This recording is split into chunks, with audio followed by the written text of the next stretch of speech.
नमस्कार, मैं हूं गमर। हमारे खास प्रोग्राम शहर के संग्राम में आपका स्वागत है। शहर की सरकार के लिए 6 मार्च के बाद कभी भी चुनाव की तारीखों का ऐलान हो सकता है। निकाय चुनाव को लेकर अंतिम मतदाता सूची का प्रकाशन हो गया है। अब इसके बाद चुनाव की घोषणा होनी बाकी है। शहर के संग्राम में आज बताएंगे क्या है तैयारी राज्य निर्वाचन आयोग की। गली गली के चुनाव में क्या महंगाई बनेगा मुद्दा। मंदसौर नगर पालिका में क्यों बढ़ी है बीजेपी की मुश्किलें। कहां प्रभारियों की सूची जारी होने के बाद जनसंपर्क हुआ तेज। साथ ही बातें होंगी कुछ और शहरों की। तो चलिए शुरू करते हैं शहर का संग्राम।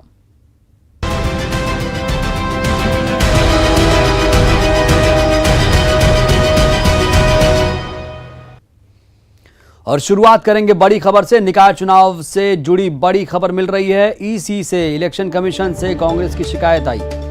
राज्य निर्वाचन आयोग से कांग्रेस का प्रतिनिधिमंडल पहुंचा मिलने के लिए और इंदौर में दरअसल फर्जी मतदाताओं को लेकर शिकायत की गई है। 1.25 लाख फर्जी मतदाताओं के होने को लेकर शिकायत की गई। केंद्रीय चुनाव आयोग से मामला संज्ञान में लेकर कदम उठाए जाने की मांग कांग्रेस की तरफ से की जा रही है। कांग्रेस की शिकायत पर बीजेपी ने तंज भी कसा। बीजेपी कह रही है कि कांग्रेस सिर्फ और सिर्फ आरोप लगाने का राजनीति कर रही है। इंदौर में 1,30,000 वोटर फेक वोटर है, जिसके सारे प्रमाण हमने इंदौर कलेक्टर, इंदौर के कमिश्नर को दिया। कलेक्टर ने लिखित में दिया कि हाँ, 80,000 वोटर फेक प्रथम दृष्टा पाए गए हैं, ये मान लिया। लेकिन अभी जो प्रकाशन हुआ मतदाता सूची का, वो सारे के सारे नाम फिर से जोड़ दिए। ये शिवराज सरकार के दबाव में पूरे एक षड्यंत्र चल रहा है चुनाव जीतने का फ्रॉड तरीके से। तो आज हमने राज्य निर्वाचन आयोग को, मिस्टर सिंह को हमने पूरे तथ्यात्मक जानकारी दी, सारी वस्तुस्थिति से अवगत कराया। और मैं तो ये कहता हूँ कि केंद्रीय चुनाव आयोग ने, निर्वाचन आयोग ने इस बात पे संज्ञान लेना चाहिए कि किस तरह बड़े शहरों में जहाँ जहाँ भारतीय जनता पार्टी की सरकारें हैं, इस तरह लाखों वोटर फेक दर्ज करा के जीतने की कोशिश करें।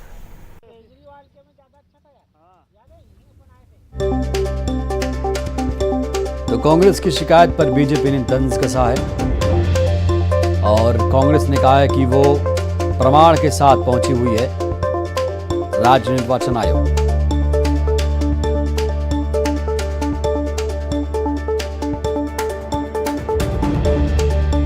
की आदतन हो गई है कांग्रेस, और विशेष करके वे लोग जो बंगले की राजनीति करते हैं, जो बड़ी राजनीति का जो प्रपंच रचते हैं।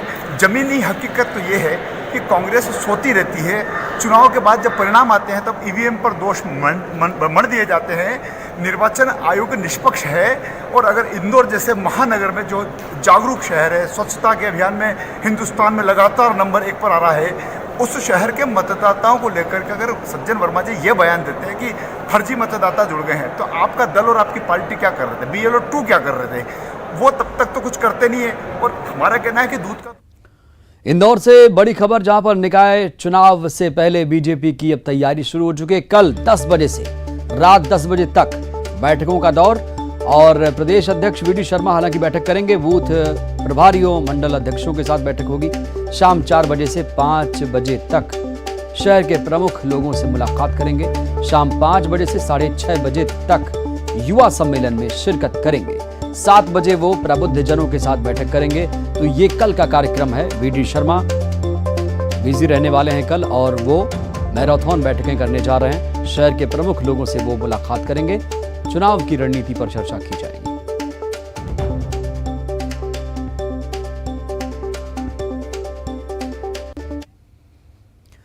तो नगरीय निकाय चुनाव की घोषणा कभी भी हो सकती है। राज्य निर्वाचन आयोग ने अंतिम मतदाता सूची का प्रकाशन भी कर दिया है, और जिसके बाद अब सिर्फ तारीखों का ऐलान होना बाकी है। 6 मार्च को राज्य निर्वाचन आयोग सभी कलेक्टर से चर्चा करेगा और उसके बाद चुनाव की तारीखों का ऐलान हो सकता है। नगरीय निकाय के चुनाव की घोषणा कभी भी हो सकती है। राज्य निर्वाचन आयोग संभवतः पूरे प्रदेश में 2 चरणों में निकाय चुनाव करवा सकता है। निकाय चुनाव कराने को लेकर राज्य निर्वाचन आयोग की तैयारियां पूरी हो चुकी हैं। मतदाता सूची का अंतिम प्रकाशन हो चुका है। निर्वाचन आयोग अब चुनाव की तारीख टालने के मूड में नहीं है। कोरोना काल में हो रहे चुनाव को देखते हुए मतदान का समय 1 घंटे बढ़ाया जा सकता है। सुबह 7 बजे से शाम 6 बजे तक वोटिंग की प्रक्रिया होगी। नगर परिषद और नगर निगम के चुनाव पिछले 1 साल से भी ज्यादा समय से टलते आ रहे हैं। सबसे पहले कांग्रेस की कमलनाथ सरकार ने इन चुनावों को टाला और फिर शिवराज सरकार भी लगातार इनकी तारीखें आगे बढ़ाती रही। नगरीय निकाय चुनाव पिछले साल दिसंबर में होने तय हुए थे, लेकिन मतदाता सूची के नए प्रकाशन तक इन्हें टाल दिया गया था। अब नई मतदाता सूची का अंतिम प्रकाशन हो गया है। इसके बाद माना जा रहा है कि सरकार अब और चुनाव टालने के मूड में नहीं है।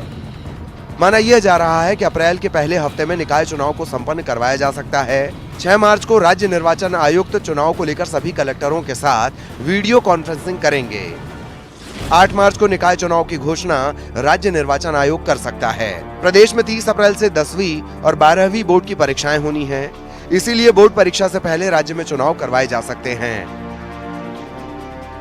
प्रदेश में 16 नगर निगम, 99 नगर पालिका और करीब 325 नगर परिषद में पार्षदों और अध्यक्ष के लिए चुनाव होने हैं।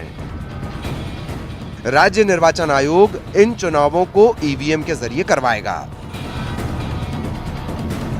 Bureau report, news 18 Madhya Pradesh Chhattisgarh.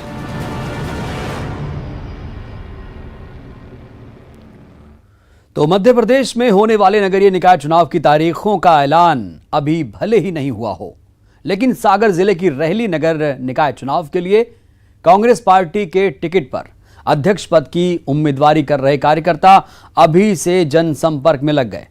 Congress के जनसंपर्क अभियान पर हालांकि बीजेपी तंज कस रही है।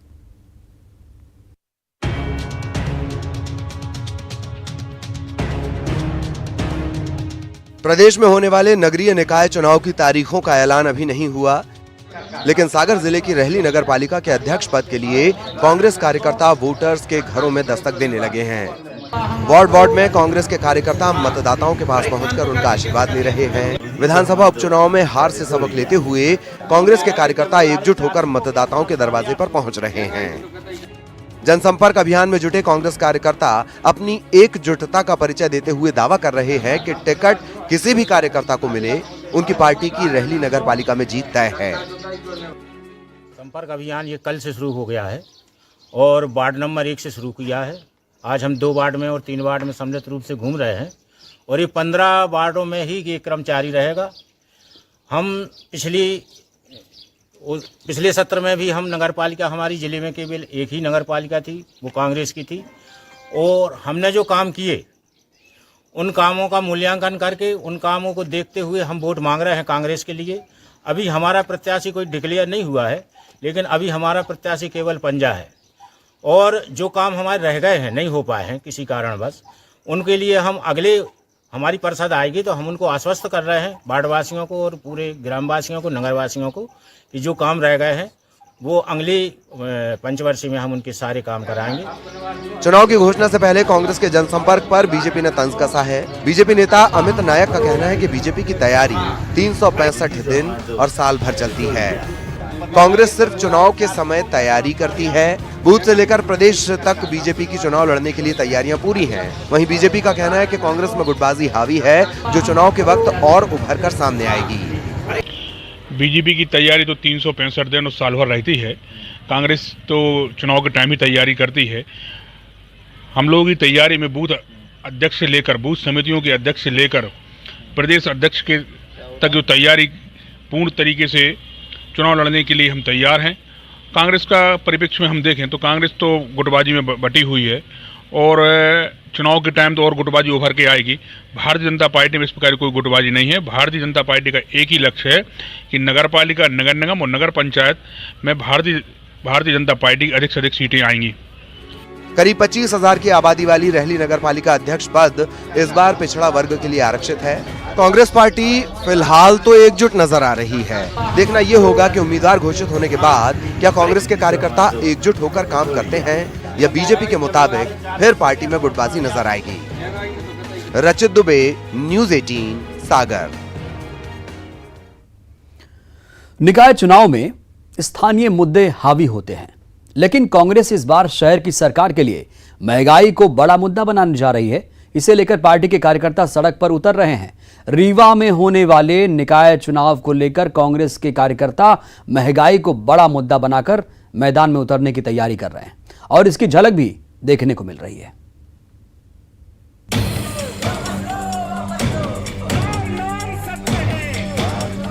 निकाय चुनाव में नली, गली, पानी, सड़क की समस्या हर बार मुद्दा बनती है, लेकिन इस बार निकाय चुनाव में महंगाई भी बड़ा मुद्दा बनता दिख रहा है। देश के साथ ही प्रदेश भर में आसमान छू रही महंगाई, पेट्रोल, डीजल, घरेलू गैस की बेतहाशा बढ़ती कीमतों ने कांग्रेस को निकाय चुनाव में बड़ा मुद्दा दे दिया। स्थानीय मुद्दों के साथ ही कांग्रेस अब बीजेपी पर महंगाई को लेकर आक्रामक हो गई है। निकाय चुनाव में पार्टी ने इसे बड़ा मुद्दा बना दिया। रीवा में कांग्रेस ने बढ़ती महंगाई के खिलाफ भाजपा की केंद्र और प्रदेश सरकार की शव यात्रा निकाली। रीवा कांग्रेस कमेटी के सैकड़ों कार्यकर्ता इस शव यात्रा में शामिल हुए। आज तो ये पुतला और ये शव यात्रा निकली है। आगे आने वाले टाइम में मोदी सरकार और क्या कहते हैं आपकी शिवराज सिंह चौहान और इस नगर निगम के अंदर भाजपा की इसी तरह से चुनाव में अर्थियां निकलने वाली हैं। और मेरा रतहरा से चौराटा रोड, आज तो रोड है ही नहीं है। मेरा निवेदन है आप मीडिया के माध्यम से भाजपा सरकार के खिलाफ 302 का मुकदमा दर्ज होना चाहिए, क्योंकि 20 सालों से ये रोडों का लगातार शोषण किया है और उसके बाद आज यदि आप देखें तो रोडों को इन्होंने मार दिया है, खा लिया है, रोडें खत्म हो चुकी हैं। कांग्रेस के किसी भी कार्य पे या किसी भी उनके क्रियाकलाप पे बहुत टिप्पणी करने जैसा विषय नहीं बचा है, क्योंकि उनके जो भी काम रहते हैं या जो भी आजकल लोग करते हैं सब उल्टा सुलटा ही रहता है, क्योंकि उनके पास कोई मुद्दा नहीं बचा है, उनका कोई आधार नहीं बचा है, कोई नहीं बचा है, तो पता नहीं क्या नरगल कुछ न कुछ करते रहते हैं। बाकी कांग्रेस क्या एक कहावत है हमारी बघेली में, सूर ना धरे धरे चलनी क्या धरे, तो कांग्रेस कुछ कहने लायक नहीं है। उन्होंने क्या किया 70 सालों में देश के लिए, बताए ना। 70 सालों हमने ये काम किया है। आज आप देख लीजिए, आप अगर हम रीवा की ही बात करें, हम विकास की बात करना शुरू कर दें, तो रीवा में आप सिरमौर चौराहा खड़े हो जाइए और किसी भी दिशा में जाइए, उत्तर जाइए, पूर्व जाइए, पश्चिम जाइए, दक्षिण जाइए, सतना जाना होता था, इलाहाबाद जाना होता था, हनुमाना जाना होता था, सिरमौर जाना होता था, सीधी जाना होता था, तो जो यात्रा हमारी 8 या 10 घंटे की होती थी, वह यात्रा 1 से 1.5 घंटे की हो रही है। ऐसे कई विषय हैं। निकाय चुनाव में स्थानीय मुद्दों को लेकर कांग्रेस का विरोध प्रदर्शन जिले में लगातार जारी है। अब पार्टी ने महंगाई के मुद्दे को भी अपने साथ जोड़ दिया है। महंगाई के मुद्दे को कांग्रेस यदि मतदाताओं के मन में बिठाने में कामयाब रही तो रीवा में बीजेपी को निकाय चुनाव में मुश्किलों का सामना करना पड़ सकता है। अर्पित, न्यूज़ 18 रीवा। बात गुना की। बीजेपी और कांग्रेस ने नगरीय निकाय चुनाव को लेकर अपने अपने प्रभारियों की सूची जारी कर दी है। प्रभारियों की सूची जारी होने के साथ ही दोनों दलों के नेता और कार्यकर्ता चुनाव को लेकर मतदाताओं से संपर्क साधने के काम में जुट गए।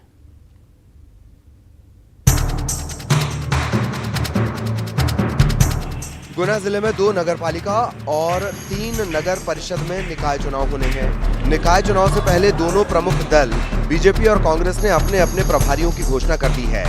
इसके बाद से शहर की फिजा में चुनावी बयार बहने लगी है। दोनों ही पार्टियों के कार्यकर्ताओं ने वोट के लिए वोटर्स से संपर्क साधने का काम शुरू कर दिया है। बीजेपी का दावा है कि चुनाव घोषणा से पहले ही उनकी पार्टी की तैयारी पूरी है। पार्टी के लिए कोई भी चुनाव कार्यक्रम की तरह है जिसकी तैयारी हमेशा चलती है। भारतीय जनता पार्टी का संगठन सतत प्रयासरत रहता है कि जो भी आगामी कार्यक्रम आते हैं, हम चुनाव को एक कार्यक्रम के रूप में लेते हैं। अभी प्रभारियों की घोषणा हो गई है।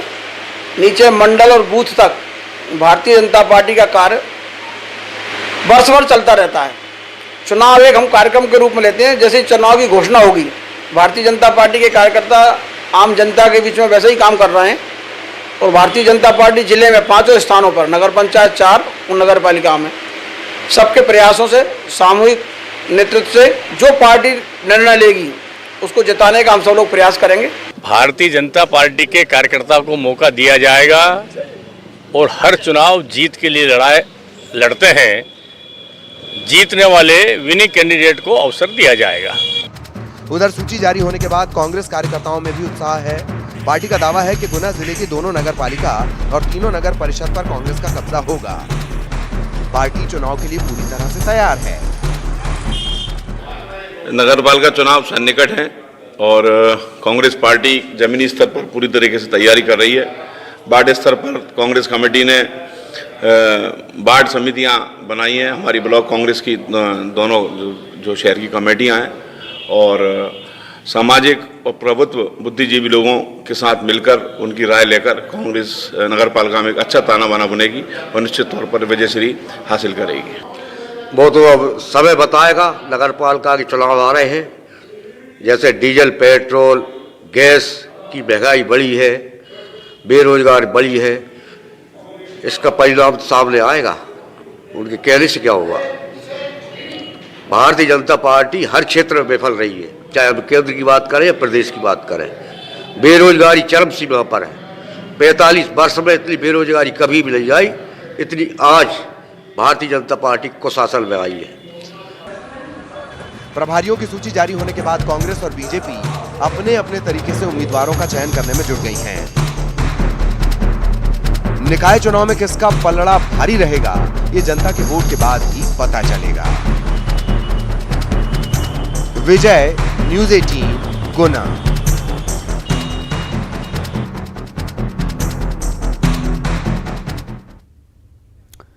और शहर का संग्राम में फिलहाल वक्त एक छोटे से ब्रेक का।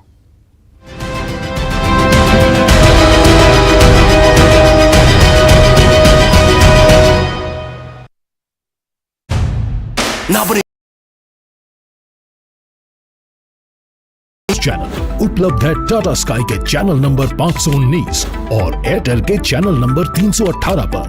कोरोना की हर खबर देखते रहिए न्यूज़ 18 इंडिया पर। नेताओं के वादों का हिसाब तो रखना होगा। दावे कितने हुए पूरे, उनको भी परखना होगा। पूछेंगे सवाल तमाम मुद्दों पर और जवाब तो देना होगा। सिर्फ न्यूज़ 18 मध्य प्रदेश छत्तीसगढ़ पर। प्रदेश के हर शहर, हर गांव, हर कस्बे की खबर तेजी से और कोरोना से छिड़ी प्रदेश की जंग की हर अपडेट रिपोर्ट सुपरफास्ट छत्तीसगढ़ में। सवाल सारे, मुद्दे तमाम, माइक पर सरे आम होकर ऑटो पे सवार। अब पूछेंगे हम आपके क्षेत्र के हर मसले का जवाब मिलेगा बिल्कुल नए अंदाज में। जब आएंगी ऑटो वाली रिपोर्टर, सोमवार से बुधवार दोपहर 3:26 पर सिर्फ न्यूज़ 18 मध्य प्रदेश छत्तीसगढ़ पर। ये उपचुनाव नहीं, रोमांचक खेल है। इस मैच में आरोपों की रेलम पेल है। पराए हुए अपने, अपने हुए पराए। कई घर छोड़ गए, कई लौट के आए। प्रदेश के चुनाव पर है देश की निगाहें। किसकी होगी वाह, कौन भरेगा आहें। दिल थाम कर बैठिए, चुनावी चकल्ला।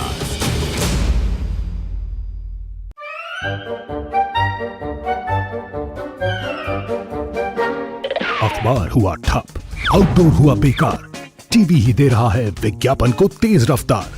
करोड़ों दर्शकों तक न्यूज़ 18 पहुंचाएगा आपका ऐड।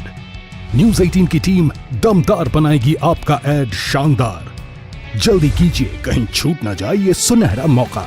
हमें मेल करके उठा लीजिए बड़ा फायदा। ये स्पेशल ऑफर है अगले 15 दिनों तक। साथ ही मिलेगा हमारी वेबसाइट पर प्रमोशन। आज ही मेल करें adsales@nw18.com पर। न्यूज़ 18 इंडिया, आपका पसंदीदा नेशनल न्यूज चैनल। देखिए डीडी फ्री डिश पर, बिग मैजिक और 9XM चैनल के बीच। कोरोना की हर खबर देखते रहिए न्यूज़ 18 इंडिया पर। भैया राम राम, नमस्कार। ना जाना कुछ बता रहे हैं, कुछ चेता रहे हैं। आपने लॉकडाउन के दौरान देखा कि हम क्या कर रहे हैं। कोरोना काल में लोग एक दूसरे को समझा रहे हैं। बड़े बड़े लोग वीडियो बना रहे हैं। आप गाना जानते हैं तो गाइए। या फिर अपना हुनर दिखाइए, वीडियो बनाइए और हम तक पहुंचाइए और घर बैठे बनिए स्टार।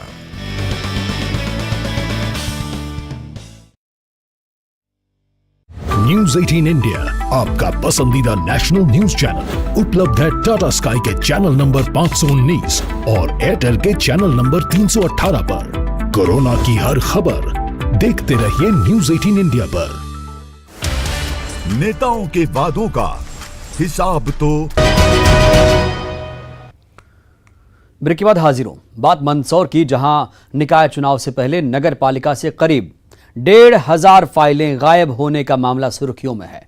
नगर पालिका अध्यक्ष राम कोटवानी का कार्यकाल खत्म होने के बाद कलेक्टर ने प्रशासक का पद संभाला है। कलेक्टर के काम संभालते ही नगर पालिका से नामांतरण समेत कई अन्य महत्वपूर्ण फाइलें गायब होने की खबरें मिली। कलेक्टर ने इस मामले में गाज एक छोटे कर्मचारी पर गिरा दी। अब कांग्रेस इसे मुद्दा बनाने जा रही है तो बीजेपी भी पलटवार कर रही है। नगर निकाय चुनाव से पहले मंदसौर नगर पालिका से नामांतरण सहित कई महत्वपूर्ण दस्तावेजों की 1,500 फाइलें गायब होने से सनसनी मची हुई है। इन फाइलों को कौन कहां ले गया, इसका पता नहीं चल रहा है। मंदसौर नगर पालिका अध्यक्ष पद पर भाजपा के राम कोटवानी पदस्थ थे। उनका कार्यकाल खत्म होने के बाद कलेक्टर मनोज पुष्प को नगर पालिका का प्रशासक नियुक्त किया गया। कलेक्टर ने जब नगर पालिका का कार्यभार संभाला तो पता चला कि नगर पालिका से नामांतरण सहित कई महत्वपूर्ण फाइलें गायब हैं। फाइल गायब करने के आरोप में नगर पालिका के बाबू राजू नीमा को निलंबित कर दिया गया। वहीं फाइलों के गायब होने के मामले पर सियासत तेज हो गई। कांग्रेस जांच की मांग को लेकर इस मुद्दे को चुनाव में लेकर जा रही है। लगातार 11 महीने की जो राम कोटवानी जी की परिषद थी, उसमें सारी विसंगति है। सारे लोगों को पता है कि किस तरह से उनने पीआईसी और परिषद में मनमाने तरीके से जो विवादित कई नामांतरण थे और जो विवादित चीज थी वो कर दी। लेकिन उन्होंने जाते जाते भी नगर पालिका को लूटने का प्रयास किया और 25 जनवरी के दिन 742 प्रकरणों को लेकर पीआईसी आउट की गई और आज दिनांक तक भी 242 प्रकरण पे पीआईसी की प्रोसीडिंग नहीं लिखी गई। मेरा आपके माध्यम से ये कहना है माननीय कलेक्टर साहब को कि एक छोटे से बाबू पे तो आपने गाज गिरा दी, लेकिन सबसे बड़ी जवाबदारी होती है नगर पालिका अध्यक्ष की, क्योंकि प्रोसीडिंग आपको 3 दिन के अंदर लिखनी थी। जब आपका 26 जनवरी के दिन कार्यकाल समाप्त हो गया, 3 दिन के दिवस के अंदर अंदर वो प्रोसीडिंग के लिखनी थी, लेकिन आज दिनांक तक उन्होंने प्रोसीडिंग नहीं लिखी और फाइल अपने घर पे और प्रोसीडिंग के सारे कागज अपने घर पे रखे हुए। जो दोषी है उनके खिलाफ कार्रवाई होना चाहिए। वहीं इस मामले में नगर पालिका अध्यक्ष रहे राम कोटवानी का बीजेपी बचाव कर रही है। पार्टी का कहना है कि नगर पालिका अध्यक्ष राम कोटवानी के कार्यकाल में करोड़ों के विकास कार्य हुए हैं। कांग्रेस केवल फाइल मामले को चुनावी मुद्दा बनाना चाहती है। जांच होने दीजिए, सब साफ हो जाएगा। नगर पालिका का विषय है। वास्तव में कांग्रेस के भी हनीफ शेख जी अध्यक्ष रहे उस कार्यकाल में, उसके बाद जो भारतीय जनता पार्टी के राम कोटवानी जी अध्यक्ष रहे। लेकिन जो अभी आरोप लगे हैं उन आरोपों की जांच माननीय कलेक्टर और प्रशासन कर रहा है और जो भी दोषी होगा उसके खिलाफ निश्चित रूप से हम भी पक्षधर हैं कि कार्रवाई होनी चाहिए। लेकिन कांग्रेस इसको इवेंट बनाकर चुनाव में, चूंकि उनके पास मुद्दे नहीं हैं, विकास के जितने काम भारतीय जनता पार्टी की सरकार ने किए हैं और मुझे संदेह है चूंकि पूर्व में भी जितने भी कांग्रेस की सरकार रही है वो पूरी घोटालेबाज सरकार रही है और इनका अध्यक्ष वहां पर कुछ समय के लिए उन्होंने लोकतंत्र की मर्यादाओं को तार-तार करते हुए उन्होंने जिस प्रकार से नगरपालिका पर कब्जा किया था और उस समय जो घटनाक्रम हुए हैं, निश्चित रूप से जांच में चीज साफ हो जाएगी। पर मुझे ऐसा लगता है कि इसमें भी कांग्रेस का हाथ ही निकलेगा। नगर पालिका से महत्वपूर्ण दस्तावेजों के फाइल गायब होने का मुद्दा सामने आते ही अध्यक्ष पद से हटे राम कोटवानी ने फिलहाल मीडिया से दूरी बना ली है। अब अगर कांग्रेस इस मुद्दे को निकाय चुनाव में अच्छे से मुद्दा बनाती है तो बीजेपी को चुनाव में परेशानियों का सामना करना पड़ सकता है। नरेंद्र धनोतिया, न्यूज 18, मंदसौर।